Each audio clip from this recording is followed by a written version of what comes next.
Supreme court में PTI level playing field case की समाअत chief justice का पीटीआई के वकील लतीफ खोसा से इस्तफसार। कहा, आपको पाकिस्तान के किसी इदारे पर एतमाद नहीं तो क्या करें। आपके मुताबिक सब जमातें आपके खिलाफ साजिश कर रही हैं।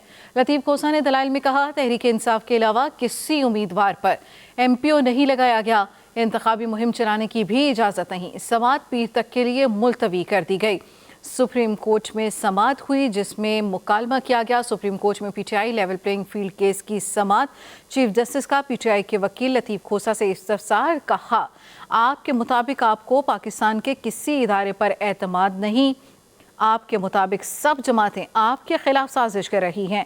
लतीफ खोसा ने दलाइल में कहा, तहरीक इंसाफ के अलावा किसी उम्मीदवार पर एमपीओ नहीं लगाया गया। इंतखाबी मुहिम चलाने की भी इजाज़त नहीं है। समाअत पीर तक के लिए मुलतवी कर दी गई है। सुप्रीम कोर्ट में PTI level playing field case की समाअत। चीफ जस्टिस का पीटीआई के वकील लतीफ खोसा से इस्तफसार। कहा, आपके मुताबिक आपको पाकिस्तान के किसी इदारे पर एतमाद नहीं। आपके मुताबिक सब जमातें आपके खिलाफ साजिश कर रही हैं। लतीफ खोसा ने दलाइल में कहा, तहरीक इंसाफ के अलावा किसी उम्मीदवार पर एमपीओ नहीं लगाया गया। मज़ीद तफसील जानेंगे अपने नुमाइंदे जहांज़ेब अब्बासी से। जहांज़ेब, आज की समाअत का अहवाल बताइएगा। जी नबीला, आज चीफ जस्टिस काजी फायद ईसा की सरबराही में सुप्रीम कोर्ट के 3 रुकनी बेंच के सामने पाकिस्तान तहरीक इंसाफ की लेवल प्लेइंग फील्ड के हवाले से दरख्वास्त पर आज समाअत हुई।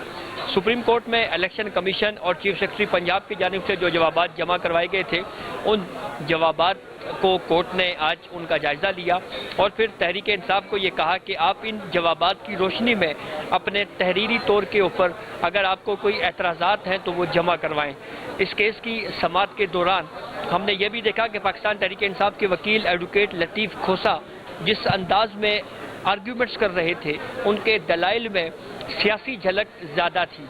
इसी वजह से चीफ जस्टिस ऑफ पाकिस्तान काजी फायद ईसा बार बार ये ऑब्जर्वेशन देते रहे कि आप हमारे सामने कानूनी बात करें, अगर कोई सियासी बात करनी है तो आप कोर्ट से बाहर जाकर करें। चीफ जस्टिस ऑफ पाकिस्तान काजी फायद ईसा ने यह भी कहा कि हम अदालत के अंदर और अदालत के बाहर का जो फ़र्क है उसको हम बरकरार रखेंगे। एक मौका के ऊपर लतीफ खोसा ने कहा कि हमारा जो बल्ले का निशान के हवाले से केस है वो समाअत के लिए मुकर्रर नहीं हो रहा। चीफ जस्टिस ऑफ पाकिस्तान काजी फायद ईसा ने कहा कि आज हमारे पास और भी बहुत से केसेस हैं, जैसे जुल्फ़िकार अली भुट्टो रेफरेंस केस है और स्पेशल बेंचेस हैं। आज तो हम इस केस को नहीं सुन सकते, आप अपने वकील से पूछ लें, अगर वो कहें तो हम कल के लिए समाअत के लिए मुकर्रर कर देते हैं। एडवोकेट हामिद खान पेश हुए। हामिद खान ने कोर्ट को ये बताया कि कल नहीं बल्कि परसों समाअत के लिए मुकर्रर किया जाए। सुप्रीम कोर्ट ने इस इस्तदा को मंजूर किया और ये कहा कि हम परसों के दिन इंतखाबी निशान के हवाले से जो केस है वो समाअत के लिए मुकर्रर कर रही हैं। चीफ जस्टिस ऑफ पाकिस्तान काजी फायद ईसा ने यह भी कहा कि सबसे ज़्यादा दरखास्तें सुप्रीम कोर्ट में तहरीक इंसाफ की जानिब से आ रही हैं और सबसे ज़्यादा केसेस हम तहरीक इंसाफ के ही सुन रहे हैं। हालांकि हम कोर्ट से बाहर देखते हैं कि तो जिस अंदाज में क्रिटिसिज्म होता है चीफ जस्टिस ऑफ पाकिस्तान के ऊपर, ये बहरहाल एक अलग है। तो सुप्रीम कोर्ट ने आज की समाअत कंक्लूड करते हुए जवाब मांगा है तहरीक इंसाफ से कि अगर आपको कोई एतराज़ात हैं तो तहरीरी सूरत में लेके आएँ, ज़ुबानी बात ना करें, ताकि हम उन एतराज़ात का जायज़ा लेकर फिर मज़ीद आगे ऑर्डर दे सकें। केस की समाअत नेक्स्ट पीर तक, आइंदा सोमवार तक मुलतवी कर दी गई है। जहांज़ेब अब्बासी, ये भी बताइएगा कि इस मौके पर क्या फरीक को कोई हिदायत भी जारी की गई हैं? देखें, इलेक्शन कमीशन और चीफ सेक्रेटरी पंजाब के जो जवाबात थे, उन जवाबात की रोशनी में सुप्रीम कोर्ट ने ये कहा है कि तहरीक इंसाफ ज़ुबानी बातें करने की बजाय तहरीरी तौर के ऊपर अपने एतराज़ात जमा करवाए।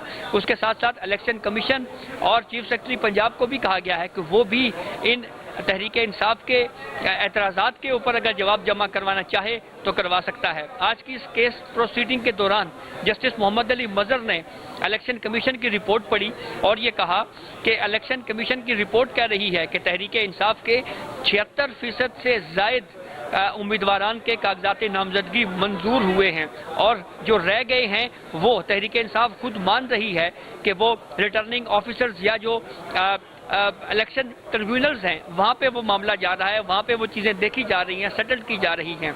तो इस केस पर फिर उसके बाद ये भी कहा गया तहरीक इंसाफ के वकील एडवोकेट लतीफ खोसा की जानिब से कि एमपीओज کے حوالے سے انہوں نے بات کی کہ ایم پی اوز کے تحت گرفتاریاں ہو رہی ہیں، تو اس پہ چیف جسٹس قاضی فائزہ نے کہا کہ جہاں تک ایم پی او کا معاملہ ہے اس حوالے سے آلریڈی عدالتیں موجود ہیں، آپ وہاں سے رجوع کر سکتے ہیں۔ دفعہ 144 کی بات کی تحریک انصاف کے وکیل لطیف کھوسا نے، تو چیف جسٹس قاضی فائزہ نے کہا کہ یہ دفعہ 144 صرف آپ کے لیے نہیں ہے، یہ ہر سیاسی جماعت کے لیے ہے۔ تو یوں اس کیس کی سپریم کورٹ نے اس کو کنکلوڈ کیا اور پھر اس کے بعد یہ کہا ہے کہ ہم نیکسٹ منڈے کو آئندہ پیر تک جو ہے اس کیس کو دوبارہ سنیں گے۔ ٹھیک، جہاں زیب عباسی تفصیلاً بتانے کے لیے بہت شکریہ۔